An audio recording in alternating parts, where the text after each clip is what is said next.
இன்று கோயம்புத்தூர்ல அவினாசி ரோட்ல இருக்கிற அந்த புதிதாக கட்டப்பட்ட 1791 கோடி ரூபாய் மதிப்புள்ள மேம்பாலம் புதிதாக கட்டப்பட்டு முதல்வர் அவர்களால் திறக்கப்பட்டது.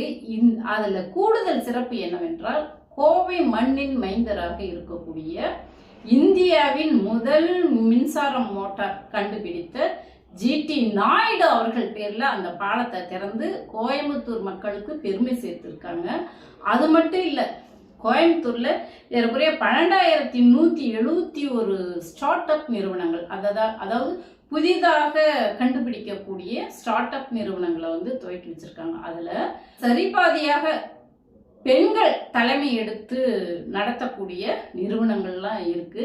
இதுதான் இந்த திராவிட மாடல் முதல்வரின் சிறப்பாக அமைந்திருக்கு. அது மட்டும் இல்ல, இன்னும் பல்வேறு திட்டங்களுக்கு கோயம்புத்தூர்ல நம்ம முதல்வர் அவர்கள் அடிக்கல் நாட்டியும் திறந்து வைத்தும் இன்று கோயம்புத்தூர் மக்கள் மிகவும் மகிழ்ச்சி அடையக்கூடிய வகையில அவங்களுடைய வாழ்வாதாரங்களை மேம்படுத்தி இருக்காரு.